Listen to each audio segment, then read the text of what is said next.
পৃথিবীর সবচেয়ে দ্রুত গতির প্রাণীর নাম চিতাবাঘ। ঘন্টায় ৪১ মাইল বেগে দৌড়ায় বাঘের মাসি চিতা।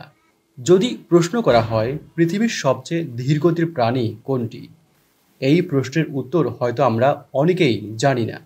স্লথ নামের প্রাণী হল পৃথিবীর সবচেয়ে ধীরগতির প্রাণী।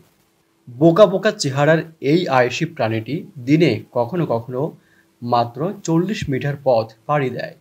আপনি হয়তো ভাবছেন স্লথ খুবই অলস প্রকৃতির প্রাণী, আলসেমি আছে তার মধ্যে। তবে স্লথের এই দীর্ঘগতিতে চলার পেছনে রয়েছে বেশ কিছু কারণ।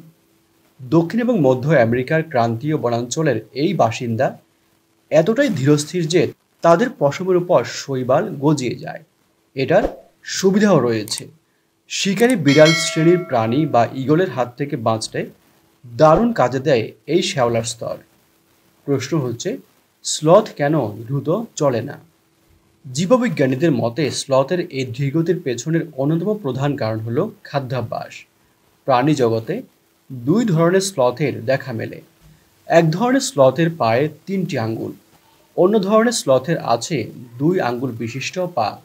এদের বলা হয় অমনিভেরাস বা সর্বভোগ, যার অর্থ হল এরা উদ্ভিদ এবং প্রাণী উভয়কেই খাদ্য হিসেবে গ্রহণ করে। ৩ আঙ্গুল বিশিষ্ট স্লথকে বলা হয় ফলিভেরাস বা ফলভোজী। এরা শুধু গাছের পাতা এবং ফুল খেয়ে জীবন ধারণ করে।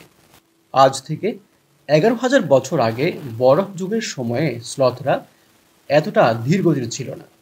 তখন তারা পেছনের পায়ে দাঁড়িয়ে গাছ থেকে পাতা সংগ্রহ করে খেত, মাটিতে বিচরণ করত। কিন্তু সময়ের ধারাবাহিকতায় গাছেদের আকার বেড়ে যাওয়ার কারণে তাদের গাছের ঢালে ওঠা শুরু করতে হলো। জার্মানির Leibniz Institute for Zoo and Wildlife রিসার্চের ক্যামিলা ম্যাজনি বলেন, পরিবর্তন যা হয়েছে তা হলো গাছগুলো ধীরে ধীরে বড় হয়ে উঠল এবং প্রায় সম্পূর্ণ পাতার উপর ভিত্তি করে খাদ্য গ্রহণের সমন্বয় তাদের ধীর গতির করে ফেলে। কারণ গাছের পাতার খাদ্যের পুষ্টিগুণ খুবই কম এবং এই খাবারে ক্যালোরি থাকে না বললেই চলে। ফলে তারা ধীরে ধীরে গতি হারিয়ে ফেলে। আনকোট। এর পাশাপাশি তারা শারীরিক শক্তি নিয়ে থাকে সূর্যের আলো থেকে।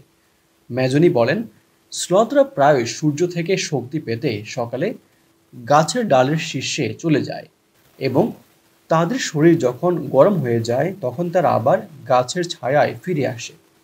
স্লথরা কেন দ্রুত চলে না, এই প্রশ্নের উত্তর নিয়ে সাজানো আজকের এই পর্বটি আমরা এখানেই শেষ করছি।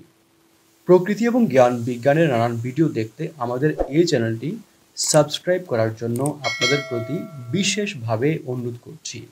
আপনারা যেখানেই থাকবেন অনেক ভালো থাকবেন।